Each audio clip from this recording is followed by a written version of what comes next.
बोलिए संतोषी माता की जय। दोस्तों, आज हम संतोषी माता व्रत कथा लेकर आए हैं। आइए शुरू करते हैं। एक बुढ़िया थी और उसके 7 पुत्र थे। 6 कमाने वाले थे, एक निकम्मा था। बुढ़िया माँ 6 पुत्रों की रसोई बनाती, भोजन कराती और पीछे से जो कुछ बचता सो 7वें को दे देती थी। परंतु वह बड़ा भोला भाला था, मन में कुछ विचार न करता था। एक दिन अपनी बहू से बोला, देखो मेरी माता का मुझ पर कितना प्यार है। वह बोली, क्यों नहीं, सबका जूठा बचा हुआ तुमको खिलाती है। मैं बोला, भला ऐसा भी कहीं हो सकता है? मैं जब तक आंखों से न देख लूं मान नहीं सकता। बहू ने हंसकर कहा, तुम देख लोगे तब तो मानोगे न। कुछ दिन बाद बड़ा त्योहार आया। घर में 7 प्रकार के भोजन और चूरमा के लड्डू बने। वह जांचने को सिर दर्द का बहाना कर पतला कपड़ा सिर पर ओढ़कर रसोई घर में सो गया और कपड़े में से सब देखता रहा। संतोषी माता की व्रत कथा के अनुसार 6 भाई भोजन करने आए। उसने देखा माँ ने उनके लिए सुंदर सुंदर आसन बिछाए है, 7 प्रकार की रसोई परोसी है। वह आग्रह करके जिमाती है। मैं देखता रहा। 6 भाई भोजन कर उठे, तब माता ने उनकी जूठी थालियों में से लड्डू के टुकड़े को उठाया और एक लड्डू बनाया। जूठन साफ कर बुढ़िया माँ ने पुकारा, उठो बेटा, 6 भाई भोजन कर गए, अब तू ही बाकी है, उठना, कब खाएगा? वह कहने लगा, माँ मुझे भोजन नहीं करना, मैं परदेश जा रहा हूँ। माता ने कहा, कल जाता हो तो आज ही जा। मैं बोला, हाँ हाँ आज ही जा रहा हूँ। जय कहकर वह घर से निकल गया। चलते समय बहू की याद आई। वह गौशाला में उपले थाप रही थी। वहीं जाकर उससे बोला, हम जावे परदेश को, आगे कुछ काल, तुम रहे संतोष से, धर्म आपनो पाल। वह बोली, जाओ पिया आनंद से, हमरू सोच हटाए, राम भरोसे हम रहे, ईश्वर तुम्हें सहाय, दे निशाने अपने देख दरू में देर, सूदी हमरी मति बिसारियो, रखियो मन गंभीर। वह बोला, मेरे पास तो कुछ नहीं, जय अंगूठी है, सो ले और अपनी कुछ निशानी मुझे दे। मैं बोली, मेरे पास क्या है? जय गोबर भरा हाथ है। जय कहकर उसकी पीठ में गोबर के हाथ की थाप मार दी। वह चल दिया। चलते चलते दूर देश में पहुंचा। वहां पर एक साहूकार की दुकान थी। वहां जाकर कहने लगा, भाई मुझे नौकरी पर रख लो। साहूकार को जरूरत थी, बोला, रह जा। लड़के ने पूछा, वेतन क्या दोगे? साहूकार ने कहा, काम देखकर दाम मिलेंगे। साहूकार की नौकरी मिली। वह सवेरे 7 बजे से रात तक नौकरी बजाने लगा। कुछ दिनों में दुकान का सारा लेन देन, हिसाब किताब, ग्राहकों को माल बेचना, सारा काम करने लगा। साहूकार के 7-8 नौकर थे। वह सब चक्कर खाने लगे कि जय तो बहुत होशियार बन गया है। सेठ ने भी काम देखा और 6 महीने में उसे आधे मुनाफे का साझेदार बना लिया और वह 12 वर्ष में ही नामी सेठ बन गया और मालिक सारा कारोबार उस पर छोड़कर बाहर चला गया। संतोषी माता व्रत कथा के अनुसार अब बहू पर क्या बीती सो सुनो। सास ससुर उसे दुख देने लगे। सारी गृहस्थी का काम करके उसे लकड़ी लेने जंगल में भेज दे। इस बीच घर की रोटियों के आटे से जो भूसी निकलती उसकी रोटी बनाकर रख दी जाती और फूटे नारियल के खोपरे में पानी। इस तरह दिन बीतते रहे। एक दिन वह लकड़ी लेने जा रही थी कि रास्ते में बहुत सी स्त्रियां संतोषी माता का व्रत करती दिखाई दी। वह वहां खड़ी हो कथा सुनकर बोली, बहनों, जय तुम किस देवता का व्रत करती हो और इसके करने से क्या फल मिलता है? इस व्रत के करने की क्या विधि है? यदि तुम अपने व्रत का विधान मुझे समझा कर कहोगी तो मैं तुम्हारा एहसान मानूंगी। तब उनमें से एक स्त्री बोली, सुनो, यह संतोषी माता का व्रत है और संतोषी माता की कथा है। इसके करने से निर्धनता, गरीबी का नाश होता है, लक्ष्मी आती है, मन की चिंताएं दूर होती है, घर में सुख होने में से मन को प्रसन्नता और शांति मिलती है, निपुत्र को पुत्र मिलता है, प्रीतम बाहर गया हो तो जल्दी आवे, कुमारी कन्या को मनपसंद वर मिले, राजद्वारे में बहुत दिनों से मुकदमा चलता हो तो खत्म हो जावे, सब तरह के सुख शांति हो, घर में धन जमा हो, पैसा जायदाद का लाभ हो, रोग दूर हो जावे तथा और जो कुछ मन में कामना हो वह सब इस संतोषी माता की कृपा से पूरी हो जावे। इसमें संदेह नहीं। वह पूछने लगी, जब व्रत कैसे किया जावे, यह भी बताओ तो बड़ी कृपा होगी। स्त्री कहने लगी, 1.25 रुपए का गुड़ चना लेना, इच्छा हो तो 5.25 रुपए का ले लेना, या 11.25 रुपए का भी सहूलियत अनुसार लेना। बिना परेशानी, श्रद्धा और प्रेम से जितना बन सके लेना। 1.25 से 5.25 तथा इससे भी ज्यादा शक्ति और भक्ति अनुसार ले। हर शुक्रवार को निराहार रह संतोषी माता की कथा कहना सुनना। इसके बीच कर्म टूटे नहीं, लगातार नियम पालन करना। सुनने वाला कोई ना मिले तो घी का दीपक जलाकर उसके आगे जल के पात्र को रख कथा कहना, परंतु नियम न टूटे। जब तक कार्य सिद्ध न हो नियम पालन करना और कार्य सिद्ध हो जाने पर ही व्रत का अध्यापन करना। 3 मास में माता फल पूरा करती है। यदि किसी को खोटे ग्रह हो तो भी माता 1 वर्ष में अवश्य कार्य को सिद्ध करती है। कार्य सिद्ध होने पर ही अध्यापन करना चाहिए, बीच में नहीं। अध्यापन में 2.5 सेर आटे का खाजा तथा इसी परिमाण से खीर तथा चने का साग करना। 8 लड़कों को भोजन कराना। जहां तक मिले देवर जेठ भाई बंधु कुटुंब के लड़के लेना, ना मिले तो रिश्तेदार और पड़ोसियों के लड़के बुलाना, उन्हें भोजन कराना। यथाशक्ति दक्षिणा दे माता का नियम पूरा करना। उस दिन घर में कोई खटाई न खावे। यह सुनकर बुढ़िया के लड़के की बहू चल दी। रास्ते में लकड़ी के बोझ को बेच दिया और उन पैसों से गुड़ चना ले माता के व्रत की तैयारी कर आगे चली और सामने मंदिर देख पूछने लगी, यह मंदिर किसका है? सब कहने लगे, संतोषी माता का मंदिर है। जय सुन माता के मंदिर में जा माता के चरणों में लौटने लगी। दीन होकर विनती करने लगी, माँ मैं निपट मूर्ख हूँ, व्रत के नियम कुछ नहीं जानती, मैं बहुत दुखी हूँ। हे माता जगजननी, मेरा दुख दूर करो, मैं तेरी शरण में हूँ। माता को दया आई। एक शुक्रवार बीता कि दूसरे शुक्रवार को ही इसके पति का पत्र आया और तीसरे को उसका भेजा हुआ पैसा भी आ पहुंचा। जय देख जेठानी मुंह से उकड़ने लगी, इतने दिनों में पैसा आया, इसमें क्या बड़ाई है? लड़के ताने देने लगे। काकी के पास अब पत्थर आने लगी है, रुपया आने लगा है, अब तो काकी की खातिर बढ़ेगी, अब तो काकी बुलाने से भी नहीं बोलेगी। बेचारी सरलता से कहती, भैया पत्थर आवे रुपया आवे तो हम सबके लिए अच्छा है। ऐसा कहकर आंखों में आंसू भरकर संतोषी माता के मंदिर में मातेश्वरी के चरणों में गिरकर रोने लगी। माँ मैंने तुमसे पैसा नहीं मांगा, मुझे पैसे से क्या काम है, मुझे तो अपने सुहाग से काम है, मैं तो अपने स्वामी के दर्शन और सेवा मांगती हूँ। तब माता ने प्रसन्न होकर कहा, जा बेटी तेरा स्वामी आएगा।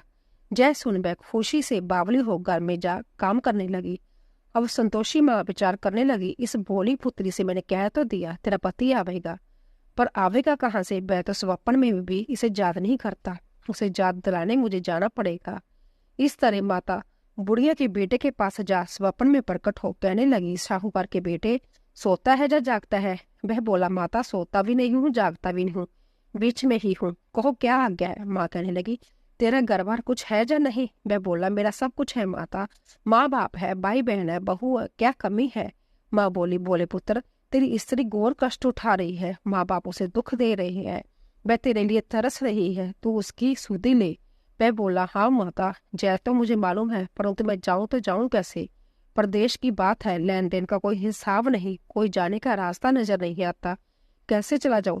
माँ कहने लगी, मेरी बात मान, सवेरे नहा धोकर संतोषी माता का नाम ले, घी का दीपक जला, दंडवत कर दुकान पर जा बैठना, देखते देखते तेरा लेन देन सब चुक जाएगा, जमा माल बिक जाएगा, साज होते होते धन का ढेर लग जाएगा। जब सवेरे बहुत जल्दी उठकर उसने लोगों से अपने सपने की बात कही तो वह सब उसकी बात अनसुनी कर दिल लगी उड़ाने लगे। कहीं सपने भी सच होते हैं। एक बूढ़ा बोला, देख भाई मेरी बात मान, इस प्रकार सच झूठ करने के बदले देवता ने जैसा कहा है वैसा ही करने को तेरा क्या जाता है? वह बूढ़े की बात मानकर स्नान कर संतोषी माँ को दंडवत कर घी का दीपक जलाकर दुकान पर जा बैठा। थोड़ी देर में वह क्या देखता है कि देने वाले रुपया लाए, लेने वाले हिसाब लेने गए। कोठे से परे सामानों के खरीदार नगद दाम में सौदा करने लगे। शाम तक धन का ढेर लग गया। माता का चमत्कार देख प्रसन्न हो मन में माता का नाम ले घर ले जाने के वास्ते गहना कपड़ा खरीदने लगा और वहां के काम से निपट कर वह घर को रवाना हुआ। वहां बहू बेचारी जंगल में लकड़ी लेने जाती है, लौटते वक्त माँ के मंदिर पर विश्राम करती है। वह तो उसका रोजाना रुकने का स्थान था। दूर से धूल उड़ती देखकर वह माता से पूछती है, माता यह धूल कैसी उड़ रही है? माँ कहती है, पुत्री तेरा पति आ रहा है, अब तू ऐसा कर लकड़ियों के 3 बोझ बना ले, एक नदी किनारे रख, दूसरा मेरे मंदिर पर और तीसरा अपने सिर पर रख। तेरे पति को लकड़ी का गट्ठा देकर मोह पैदा हो गया, वह वहां रुकेगा, नाश्ता पानी बना खाकर माँ से मिलने जाएगा। तब तू लकड़ियों का बोझ उठाकर घर जाना और बीच चौक में गट्ठा डालकर 3 आवाजें जोर से लगाना, लो सासू जी, लकड़ियों का गट्ठा लो, भूसी की रोटी दो और नारियल के खोपरे में पानी दो, आज कौन मेहमान आया है। माँ की बात सुनकर बहू बहुत अच्छा माता कहकर प्रसन्न हो लकड़ियों के 3 गट्ठे ले आई। एक नदी तट पर एक माता के मंदिर पर रखा। इतने में ही एक मुसाफिर आ पहुंचा। सूखी लकड़ी देखकर उसकी इच्छा हुई कि अब यहीं विश्राम करे और भोजन बनाकर खावे। इस प्रकार भोजन बना विश्राम कर वह गांव को गया। सबसे प्रेम से मिला। उसी समय बहू सिर पर लकड़ी का गट्ठा लिए आती है। लकड़ी का भारी बोझ आंगन में डाल जोर से 3 आवाज देती है। लो सासू जी, लकड़ी का गट्ठा, भूसी की रोटी दो, नारियल के खोपरे में पानी दो, आज कौन मेहमान आया है। जय सुनकर सांस बाहर आ अपने दिए हुए कष्टों को बढ़ाते हुए कहती है, बहू ऐसा क्यों कहती है, तेरा मालिक ही तो आया है। आ बैठ, मीठा भात खा, भोजन कर, कपड़े गहने पहन। इतने में आवाज सुन उसका स्वामी बाहर आता है और अंगूठी देख व्याकुल हो जाता है। माँ से पूछता है, माँ जी कौन है। माँ कहती है, बेटा जो तेरी बहू है, आज 12 वर्ष हो गए हैं, तू जब से गया है तब से सारे गांव में जानवर की तरह भटकती फिरती है, कामकाज कर कुछ करती ही नहीं, 4 समय आकर खा जाती है। अब तुझे देखकर भूसी की रोटी और नारियल के खोपरे में पानी मांगती है। लज्जित हो बोला, ठीक है माँ, मैंने इसे भी देखा है और तुम्हें भी देखा है, अब मुझे दूसरे घर की चाबी दो तो मैं उसमें रहूं। तब माँ बोली, ठीक है बेटा, तेरी जैसी मर्जी, कहकर चाबी का गुच्छा पटक दिया। उसने चाबी ले दूसरे कमरे में जो तीसरी मंजिल के ऊपर था खोलकर सारा सामान जमाया। एक दिन में ही वहां राजा के महल जैसा ठाट बाट बन गया। अब क्या था, वह दोनों सुखपूर्वक रहने लगे। इतने में अगला शुक्रवार आया। बहू ने अपने पति से कहा कि मुझे माता का अध्यापन करना है। पति बोला, बहुत अच्छा, खुशी से करो। वह तुरंत ही अध्यापन की तैयारी करने लगी। जेठ ने लड़कों को भोजन कराने के लिए कहने लगी। उसने मंजूर किया, परंतु पीछे जेठानी अपने बच्चों को सिखलाती है, देखो रे, भोजन के समय सब लोग खटाई मांगना जिससे उसका अध्यापन पूरा न हो। लड़के जीमने आए, खीर पेट भरकर खाई, परंतु ज्यादा आते कहने लगे, हमें कुछ खटाई दो, खीर खाना हमें बाता नहीं, देखकर अरुचि होती है। बहू कहने लगी, खटाई किसी को नहीं दी जाएगी, जय तो संतोषी माता का प्रसाद है। लड़के तुरंत उठ खड़े हुए, बोले पैसा लाओ। बोले बहू कुछ जानती नहीं थी, सो उन्हें पैसे दे दिए। लड़के उसी समय जा करके इमली ला खाने लगे। जय देखकर बहू पर माताजी ने कोप किया। राजा के दूत उसके पति को पकड़कर ले गए। जेठ जेठानी मनमाने खोटे वचन कहने लगे, लूट लूट कर धन इकट्ठा कर लाया था, सो राजा के दूत पकड़ कर ले गए। अब सब मालूम पड़ जाएगा जब जेल की हवा खाएगा। बहू से जब वचन सहन नहीं हुए, रोती रोती माता के मंदिर में गई। हे माता, तुमने ये क्या किया, हंसाकर अब क्यों रुलाने लगी। माता बोली, पुत्री, तूने अध्यापन करके मेरा वंश भंग किया है। इतनी जल्दी सब बातें बुला दी। वह कहने लगी, माता भूली तो नहीं हूँ, ना कुछ अपराध किया है, मुझे तो लड़कों ने भूल में डाल दिया। मैंने भूल से उन्हें पैसे दे दिए, मुझे क्षमा कर दो माँ। माँ बोली, ऐसी भी कहीं भूल होती है। वह बोली, माँ मुझे माफ कर दो, मैं फिर तुम्हारा अध्यापन करूंगी। माँ बोली, अब भूल मत करना। मैं बोली, अब ना होगी माँ, अब बतलाओ वह कैसे आवेंगे। माँ बोली, जा पुत्री, तेरा पति तुझे रास्ते में ही आता मिलेगा। वह घर को चली गई। राह में पति आता मिला। उसने पूछा, तुम कहाँ गए थे। तब वह कहने लगा, इतना धन कमाया है, उसका कर राजा ने मांगा था, मैं भरने गया था। वह प्रसन्न हो बोली, भला हुआ, अब घर चलो। कुछ दिन बाद फिर शुक्रवार आया। वह बोली, मुझे माता का अध्यापन करना है। पति ने कहा, करो। वह फिर जेठ के लड़कों से भोजन को कहने गई। जेठानी ने तो 1-2 बातें सुनाई और लड़कों को सिखा दिया कि तुम पहले ही खटाई मांगना। लड़के कहने लगे, हमें खीर खाना नहीं बाता, जो बिगड़ता है कुछ खटाई खाने को देना। वह बोली, खटाई खाने को नहीं मिलेगी, आना है तो आओ। वह ब्राह्मणों के लड़कों को लाकर भोजन कराने लगी। यथाशक्ति दक्षिणा की जगह एक एक फल उन्हें दिया। इससे संतोषी माता प्रसन्न हुई। माता की कृपा होते ही 9वें मास उसके चंद्रमा के समान सुंदर पुत्र प्राप्त हुआ। पुत्र को लेकर प्रतिदिन माता जी के मंदिर में जाने लगी। माँ ने सोचा कि जय रोज आती है, आज क्यों ना मैं ही इसके घर चलूं, इसका आसरा देखो तो सही। यह विचार कर माता ने भयानक रूप बनाया। गुड़ और चने से सना मुख, ऊपर सूंड के समान होंठ, उस पर मक्खियां बना रही थी। दहलीज में पांव रखते ही उसकी सांस चलाई। देखो रे, कोई चुड़ैल डाकन चली आ रही है, लड़को इसे भगाओ, नहीं तो किसी को खा जाएगी। लड़के डरने लगे और चलाकर खिड़की बंद करने लगे। बहू रोशनदान में से देख रही थी। प्रसन्नता से पगली होकर चलाने लगी, आज मेरी माता जी मेरे घर आई है।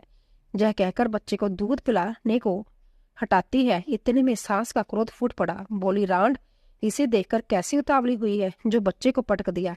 इतने में माँ के प्रताप से जहाँ देखूं वही लड़के ही लड़के नजर आने लगे। वह बोली, माँ जी, मैं जिनका व्रत करती हूँ ना, यह वही संतोषी माता है। इतना कह जट के सारे घर के कवाड़ खोल देती है। सबने माता के चरण पकड़ लिए और विनती कर कहने लगे, हे माता, हम मूर्ख हैं, हम अज्ञानी हैं, पापी हैं, तुम्हारे व्रत की विधि हम नहीं जानते। तुम्हारा व्रत बक कर हमने बहुत बड़ा अपराध किया है। हे माता, आप हमारा अपराध क्षमा करो। इस प्रकार माता प्रसन्न हुई। माता ने बहू को जैसा फल दिया वैसा सबको दिया। जो यह कथा पढ़े और सुने उसका हर मनोरथ पूर्ण करना। बोली संतोषी माता की जय। तो दोस्तों, जाने से पहले कमेंट बॉक्स में जय संतोषी माता लिखे और कथा को ज्यादा से ज्यादा शेयर करें। आप सभी का धन्यवाद।